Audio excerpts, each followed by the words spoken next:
Everyone, this is Nandini. Thursday mini vlog பார்க்கலாமா? நீங்கள் எல்லாரும் எப்படி இருக்கீங்க? நாங்கள் ரொம்ப ரொம்ப நல்லா இருக்கோம் பாபாவோட பிளெஸிங்ஸில்.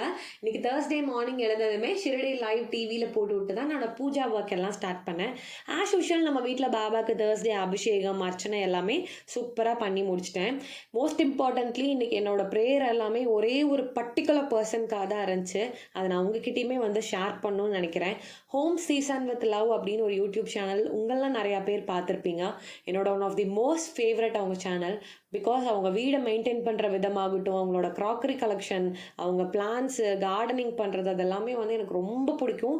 ஒரு மாதிரி இன்ஸ்பைரிங்காக இருக்கும் அவங்க அதெல்லாம் மெயின்டைன் பண்ணுறத பார்த்தாலே.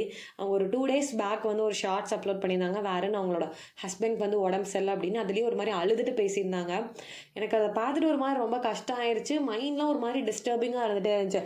பிகாஸ் அவங்கள ஒரு மாதிரி ஹாப்பி ஸ்டேட்லேயே பார்த்துட்டு வீடெலாம் அவங்க மெயின்டைன் பண்ணுறது அந்த மாதிரிலாம் பார்த்துட்டு இந்த மாதிரி அவங்க பேசுகிறது கேட்கும்போது எனக்கு ஒரு மாதிரி கஷ்டமாக இருந்துச்சு. ஸோ ஆஸ் சூன் அஸ் இன்னைக்கு நான் மார்னிங் எழுந்ததுமே இன்னைக்கு வந்து அந்த அண்ணாக்காக தான் நம்மளோட ப்ரேயர் ஃபுல்லாக இருக்கணும் அப்படின்னு நான் டிசைட் பண்ணிட்டேன். அண்ட் உங்கள் எல்லாத்துக்கிட்டையுமே நான் ஷேர் பண்ணணும்னு நினச்சதுக்கு ரீசன் என்னென்னா, நமக்காக ஒரு விஷயம் கடவுள்கிட்ட போய் கேட்கும்போது அவர் வந்து செய்வார். பட் வேறன் இன்னொருத்தவங்களுக்காக நம்ம வந்து கேட்டோம்னா அவர் சீக்கிரமாக அந்த விஷயத்தை வந்து செஞ்சிருவார். அண்ட் குரூப் ப்ரேயர், கூட்டு பிரார்த்தனைக்கு வந்து கண்டிப்பாக வந்து ஒரு பெரிய சக்தி இருக்குது, பெரிய பவர் இருக்குது அப்படிங்கிறத வந்து நான் ரொம்ப வந்து பிலீவ் பண்ணுவேன். 1000 times வந்து பெரிய விஷயம். நம்ம இன்னொருத்தவங்களுக்காக ப்ரே பண்ணி அவங்க சீக்கிரமாக வந்து நல்லாயி வராங்க அப்படிங்கிறது வந்து பெரிய பெரிய விஷயம்.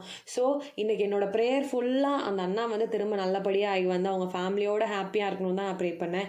கண்டிப்பாக நீங்கள் எல்லாருமே இன்றைக்கி உங்கள் வீட்டில் சாமி கும்பிடும்போது ஆகட்டும், இல்லை கோயிலுக்கு எங்கேயாவது போனீங்கன்னாவும் உங்களோட வேண்டுதல் கூட சேர்த்து அவங்களுமே வந்து நல்லா இருக்கணும்னு வந்து ப்ரே பண்ணிக்கோங்க. சீக்கிரமாக அவங்க அவங்க ஃபேமிலியோட வந்து ஹாப்பியாக வந்து இருக்கணும். ஸோ நமக்காக கேட்குறத விட இன்னொருத்தவங்களுக்காக கேட்டோம்னா கடவுளுக்கே வந்து நம்ம மேலே ஒரு தனி லவ் அண்ட் கேர் வந்து வந்துடும். சரி, இந்த குழந்தை வந்து எவ்வளோ ஸ்வீட்டாக அப்படிங்கிற மாதிரி வந்து நினச்சிருவாங்க. ஸோ நீங்கள் எல்லாருமே கண்டிப்பாக இன்றைக்கி ப்ரே பண்ணுவீங்கன்னு நினைக்கிறேன். நானுமே அவருக்காக வந்து ப்ரே பண்ணேன். ஆஸ் யூஷுவல் இன்றைக்கி நம்ம வீட்டில் பூஜை எல்லாமே நல்லபடியாக வந்து முடிஞ்சு. இன்றைக்கி நான் அர்ச்சனை பண்ணுறக்கு பதிலாக ஜென்ம ஜென்மோ ஜென்மே ஸ்ரீ சரண் ஸ்ரீ பாக்யசாய் அந்த மந்த்ரா சொல்லி தான் வந்து நான் பூலால் வந்து பாபாவுக்கு வந்து அர்ச்சனை பண்ணேன். இன்றைக்கி பாபா ரொம்ப ரொம்ப ப்ரெட்டியாக இருந்தார். ஆஸ் யூஷுவல் இந்த ஆரஞ்சு கலர் வஸ்திரம் வந்து நான் லாஸ்ட் மந்த் ஷிரடி போயிருந்தப்போ வாங்கிட்டு வந்தது. அண்ட் நான் லாஸ்ட் சாட்டர்டே கூட ஷிரடி வந்து போயிட்டு வந்திருந்தேன். அந்த விலாக் அண்ட் அந்த எக்ஸ்பீரியன்ஸ் எல்லாமே சீக்கிரமாக உங்ககிட்ட நான் வந்து ஷேர் பண்ணுறேன். மறக்காமல் இன்றைக்கி நீங்கள் எல்லாருமே அவருக்காக வந்து ப்ரே பண்ணிக்கோங்க. நம்ம எல்லாருமே வந்து ஹாப்பியாக வந்து இருக்கணும். Baba bless all of us. Happy Thursday to all of you. நாளைக்கு இன்னொரு ஷார்ட்ஸில் பார்க்கலாம். பாய்.